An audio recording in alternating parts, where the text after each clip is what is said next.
Preuniversitario Colina. Clases en línea todos los días. Prepara tu PSU en la comodidad de tu hogar, ayudando a cumplir tus sueños.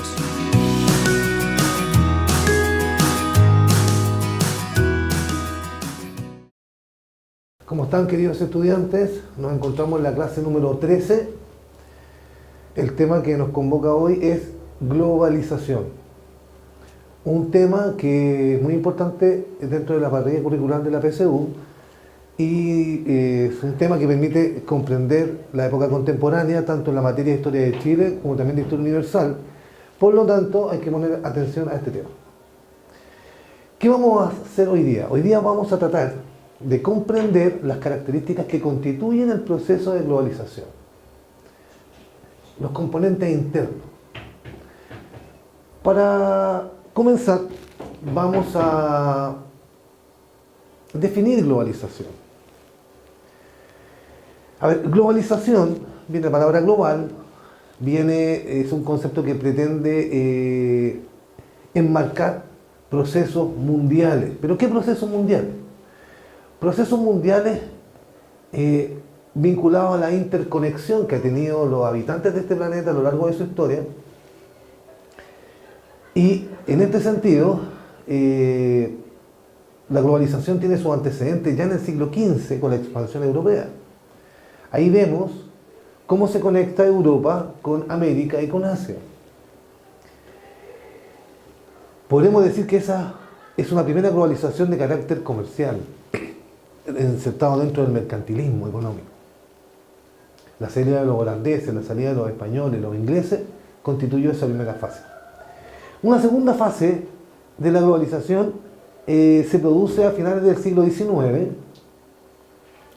en el periodo conocido como imperialismo y colonialismo. También una fase de un fuerte expansionismo europeo en todos los continentes del mundo, principalmente en África y en Asia. Pero sin lugar a dudas, el proceso de globalización propiamente tal lo vamos a entender en un contexto temporal y en un contexto conceptual. En el contexto temporal, después de la Segunda Guerra Mundial, en pleno surgimiento de la Guerra Fría, tanto la Unión Soviética como Estados Unidos van a salir a conquistar el mundo, generar áreas de influencia, y en ese proceso se va a insertar la globalización actual. Y conceptualmente, dentro del ámbito del capitalismo. Por lo tanto, la globalización es más entendible por el área de la influencia de Estados Unidos y la expansión de esta, más que la soviética. Ya que es esta versión, la versión norteamericana, la que se va a terminar imponiendo. Desde esta perspectiva, globalización lo vamos a entender centralmente como el proceso de internalización del capital. ¿Qué quiere decir internalización del capital? Internalización del capital quiere decir que la inversión sale de los países del Estado-Nación hacia el resto de las regiones, hacia el resto de los países. Sale de Estados Unidos hacia el resto de los continentes y países. Pero no solo de Estados Unidos, sino también de Europa, como vamos a ir viendo, y también de Asia. Precisemos.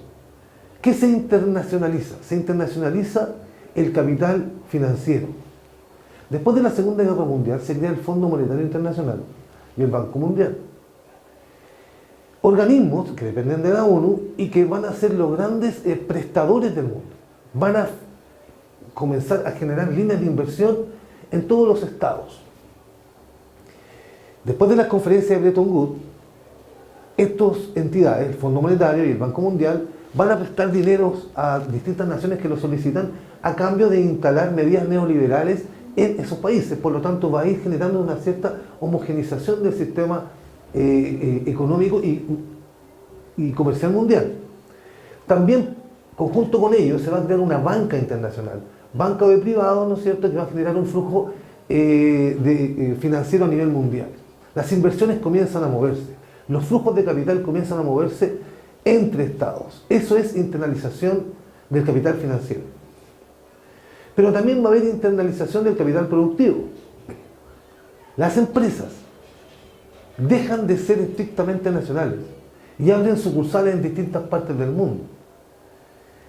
Aparece la empresa multinacional,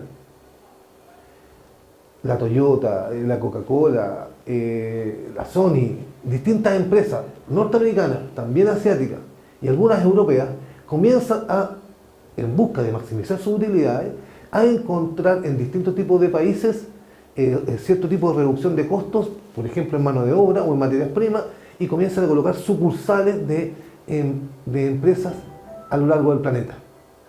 Esto genera, ¿no es cierto?, la internalización del capital productivo. La producción sale del Estado-Nación.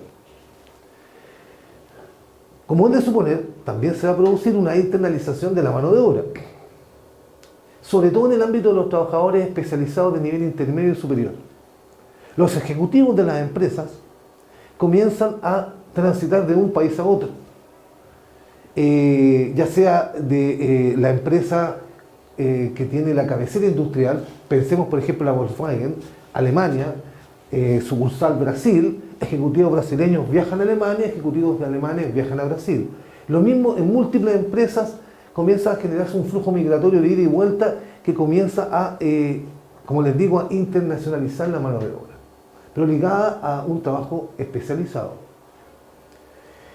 Estos fenómenos van a llevar a la gran consecuencia económica de la globalización, que es la internalización de las mercancías.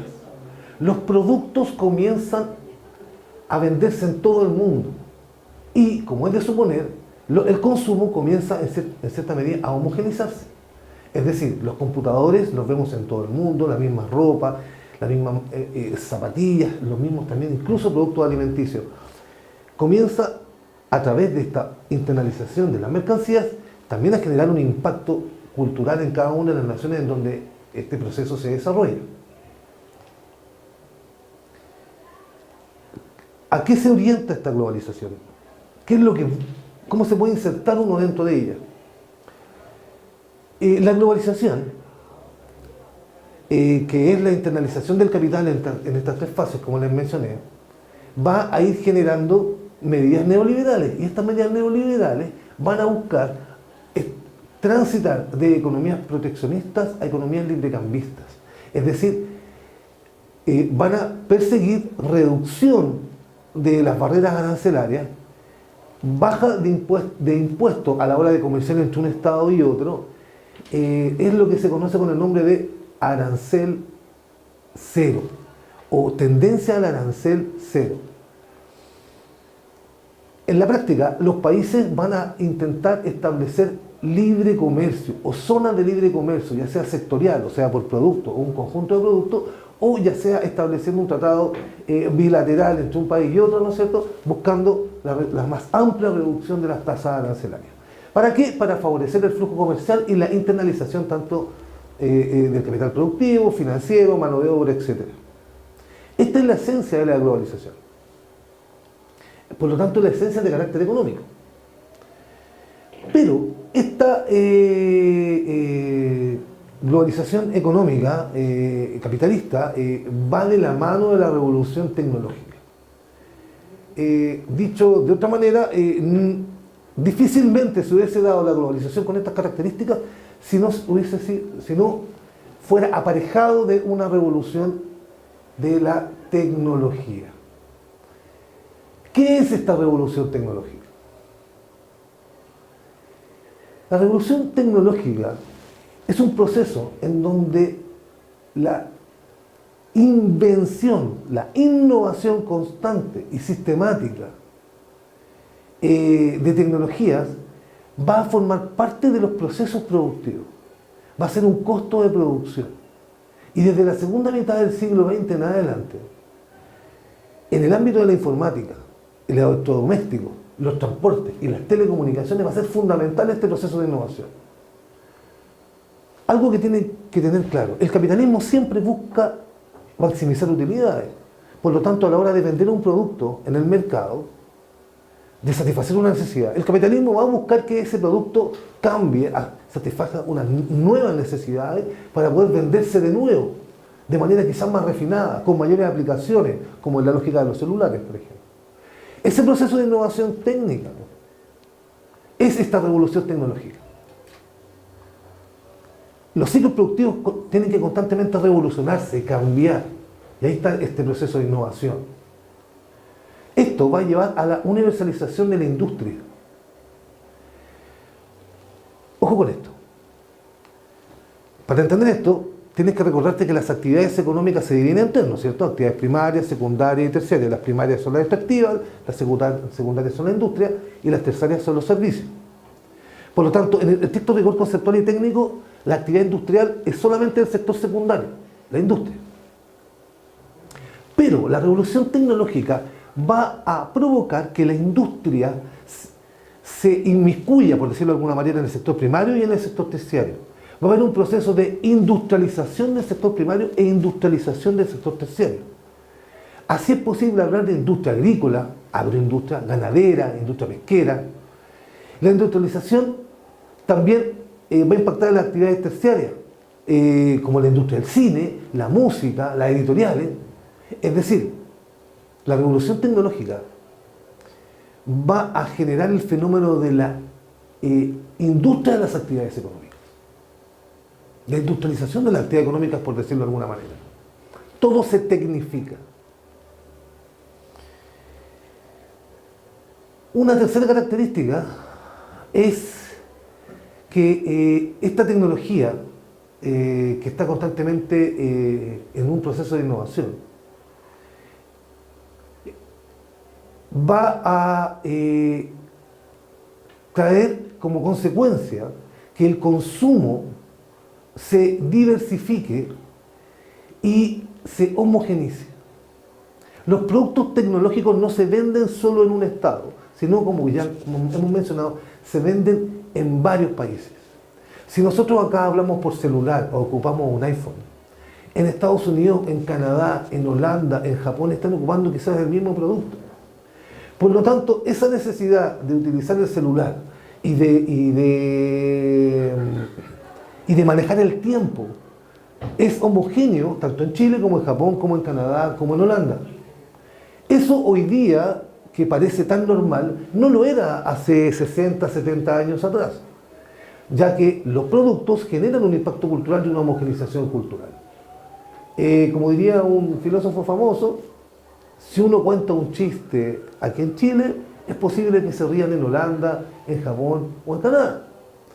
Como vuelvo a decir, eso se produce por este impacto de las mercancías, ¿no es cierto?, que van generando niveles culturales homogéneos.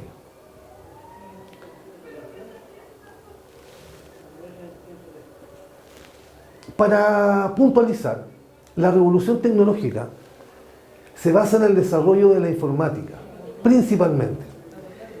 La informática es clave para entender este proceso de industrialización de las actividades económicas.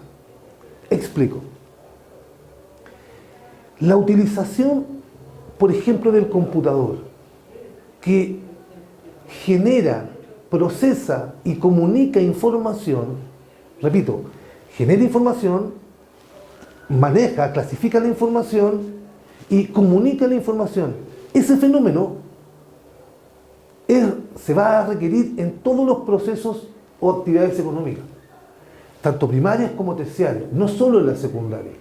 Es decir, la tecnología de la información es la base de la revolución tecnológica.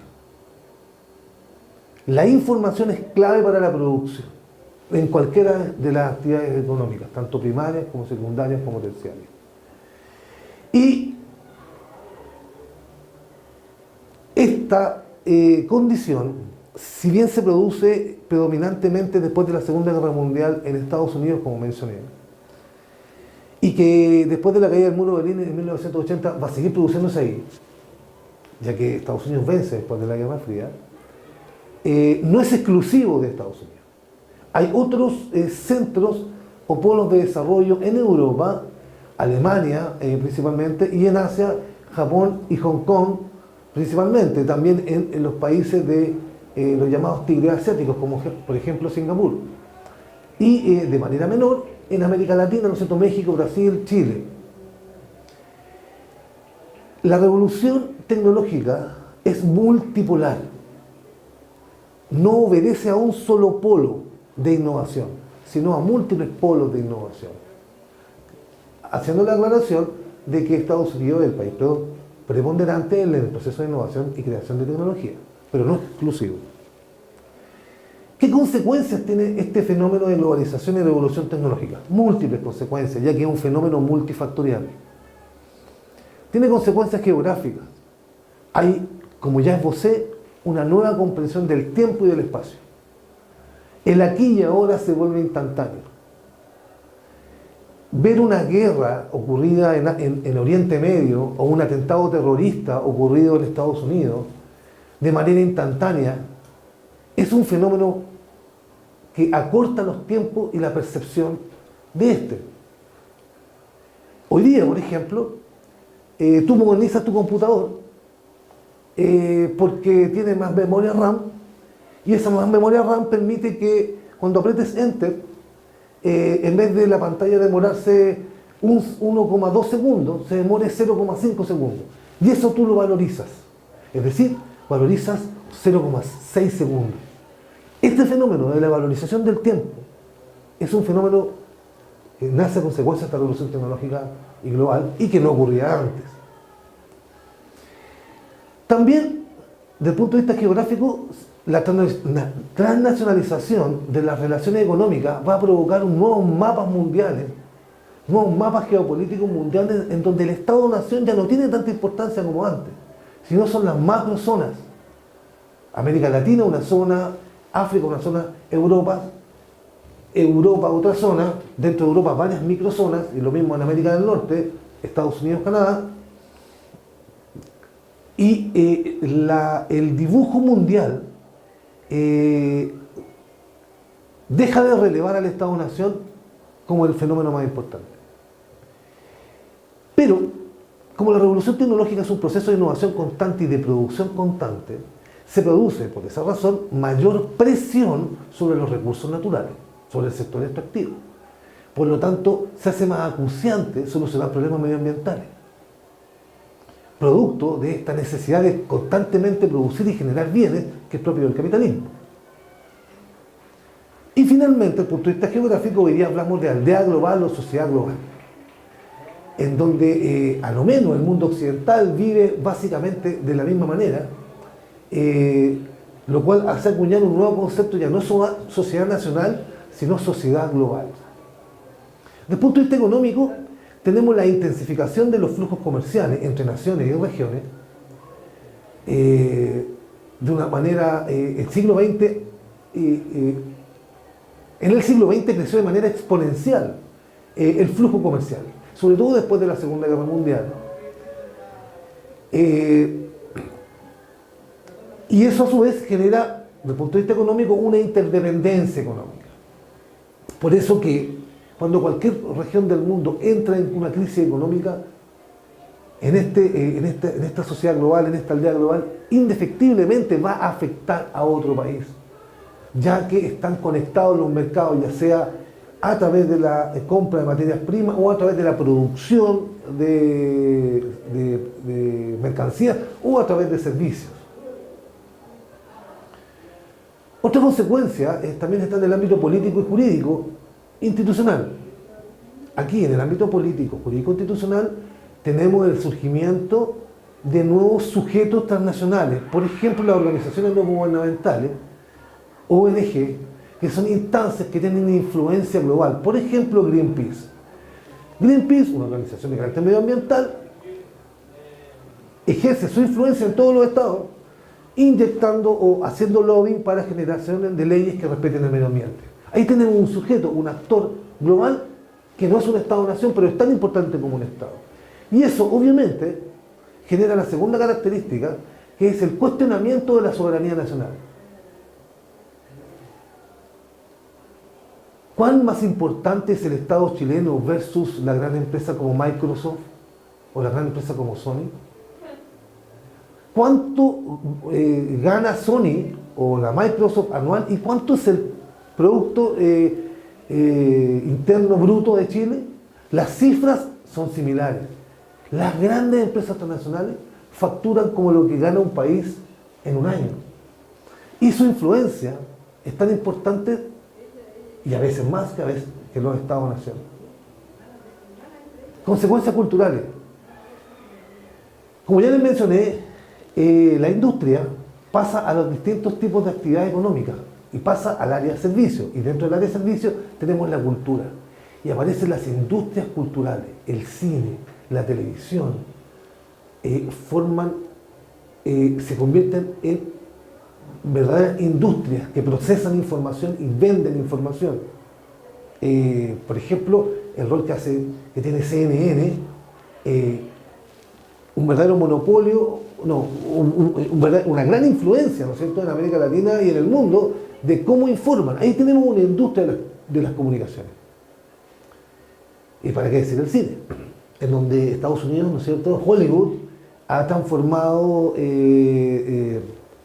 este arte, ¿no?, en un mecanismo de difusión y propaganda de su propia cultura al mundo. Por lo tanto, esto nos permite, ¿no es cierto?, comprender por qué se producen patrones culturales en el mundo de carácter homogéneos y hegemónicos. ¿Qué quiere decir hegemónico? Quiere decir que hay ciertos patrones culturales que dominan frente a otros patrones culturales. Permítanme darle un ejemplo. Si el cine, a través de ciertas películas, instala unas modas, esas modas generan mercancías y productos que al llegar a ese país se venden y ejercen mayor importancia económica que otro tipo de productos locales. Ahí tenemos un fenómeno de hegemonía cultural. ¿Cuánta música en inglés escuchamos o en otro idioma escuchamos versus cuánta música nacional escuchamos? Parece ser de que hay un predominio de la influencia externa. Ahora, eso a su vez ha generado otra característica cultural, es que los países en la era de la globalización cuidan o revalorizan su patrimonio local, su cultura local, lo autóctono, lo propio. Hoy día forma parte de políticas públicas, ¿no es cierto?, el fortalecimiento de las características propias de cada país. Revalorización del patrimonio local también es una característica de esta globalización, como contrapunto a las industrias culturales y a la hegemonía y homogeneidad de la cultura global. Pues bien, ¿qué hemos visto hasta aquí? Hemos definido globalización como proceso de internalización del capital y hemos establecido de qué manera es posible insertarse dentro de esta dinámica global. Con eso respondamos la siguiente pregunta. Veamos la pregunta. La globalización es un fenómeno histórico multifactorial. A pesar de ello, la principal causa que impulsa la generación de este proceso es, ojo con la pregunta, la principal causa que impulsa la generación de este proceso, la industria, las comunicaciones, el comercio, la informática, el capitalismo. Si bien todas son características de la globalización, quien la impulsa es la dinámica capitalista de la maximización de las utilidades, de buscar nuevos mercados, de innovar. Por lo tanto, aquí la correcta es el capitalismo. Bien, estimados, con esto damos por terminado la clase de hoy. Que les vaya muy bien y repasen. Preuniversitario Colina. Clases en línea todos los días. Prepara tu PSU en la comodidad de tu hogar, ayudando a cumplir tus sueños.